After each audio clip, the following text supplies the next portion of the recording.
Today we are going to be making a prickly pear cactus sculpture, which means it's three-dimensional. And we are going to kind of be doing like two different centers. So you will be doing one part at one table and then you will move to complete the next part.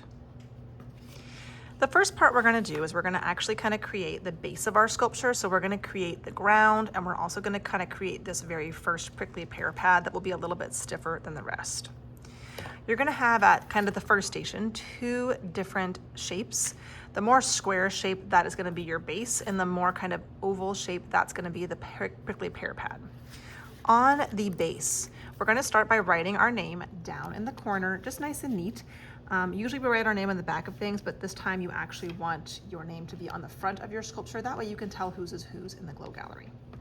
So I'm going to write my name down here. You can just write your first name. So I would write my first name. And then you can also write your last initial. So for me, mine would be A for Aram. And then on the back, you can write your class codes. You can write down your class code that tells me which class you're in. At this station, again, you're in charge of making kind of the base.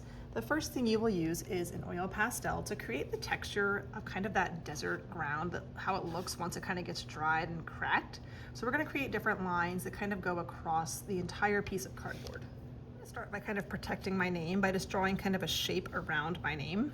I don't want to draw or paint in that space. Now I'm just going to do some kind of zigzaggy or wavy lines that start kind of at one edge of my shape and kind of move off to another edge. I can do a couple that kind of cross over each other. I can also do some lines that start at a line and then move off the edge. And again, I'm just kind of trying to give that appearance that like it's so dry and hot outside in the desert that the kind of sand or kind of ground is starting to crack. So you're going to keep on adding until you've got lots of those kind of zigzaggy lines. Once I'm done with my oil pastel, then I'm ready to add the paint. For this particular part of our artwork, we're going to be using kind of these temper cakes, and we want to use kind of this neon orange color in the side. This is going to be the best choice for our cactuses. I want to make sure that I get my brush nice and wet, and I want to really make sure that I am dancing my brush for quite a while in this paint. If you do it really quickly, your paint's going to be very kind of watery looking, and you want it to be nice and bright. Notice that when I'm dancing, I'm keeping my toes nice and straight, and I'm swirling around gently. I'm not smashing it in, I'm just kind of swirling. I'm then going to take my paint and just kind of lightly paint over all of my oil pastel. If yours is not really looking very orange, then you might need to get a little bit more water and dance a little bit longer. I'm going to paint all the way off my edges. We aren't painting on a white piece of paper, so there might be some parts that kind of just look like dark brown, but usually as the paint dries, it starts to lighten up a little bit. So I'm going to keep on painting until I have finished this.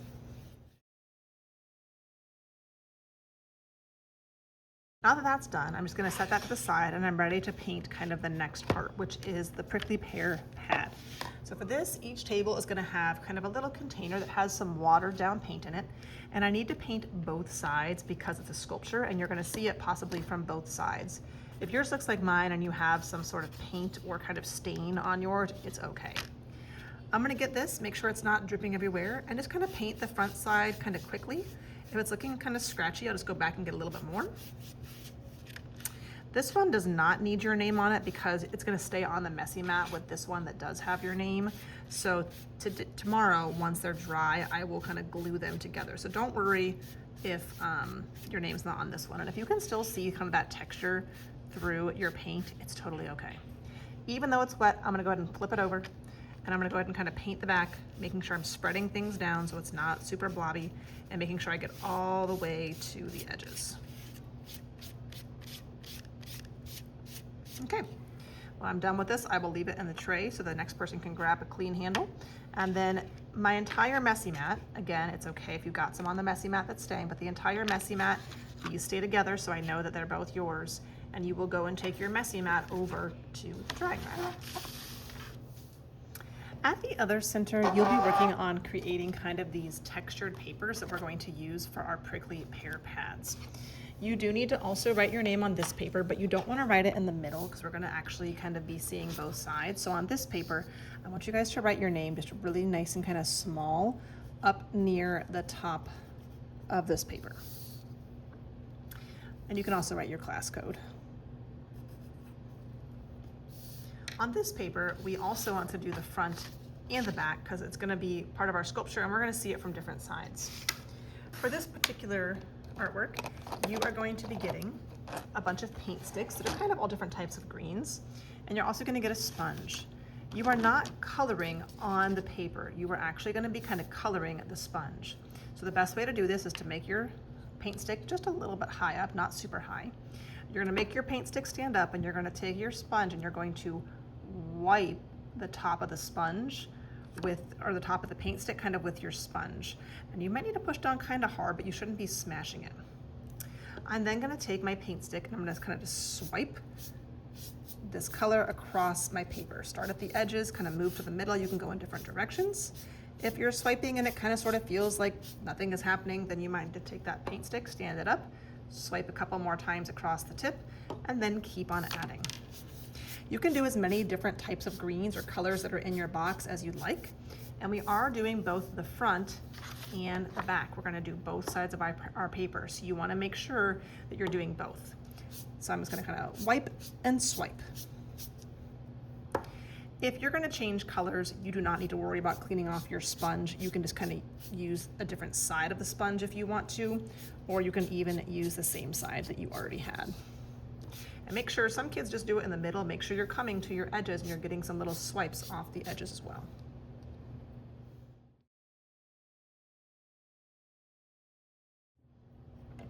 Once you have colored kind of both sides of your paper, then you're going to choose one side, only one, to draw some ovals on.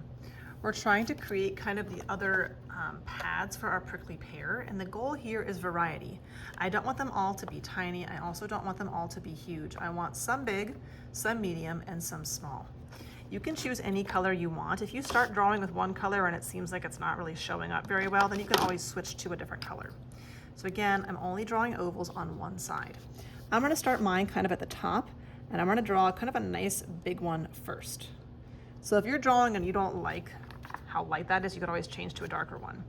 Now I don't want to space them out. I want to draw kind of another one right next to it, and I don't want them to overlap because eventually I'm going to cut these out. So I'm just going to draw kind of a couple ovals that are kind of all close together. If yours looks more like a circle, or if one is taller and skinnier, that is fine, but we're drawing lots of ovals that fill up our entire paper, and you're just doing it on one side, not both. So I'm going to kind of squeeze some smaller ones maybe into some of these smaller spaces. And again, I want some that are kind of big, some that are medium, and some that are tiny, and I'm filling up the whole paper. Doing that on just one side of the paper. Once I have this done, then you are going to put this on the drying rack so that it can dry as well.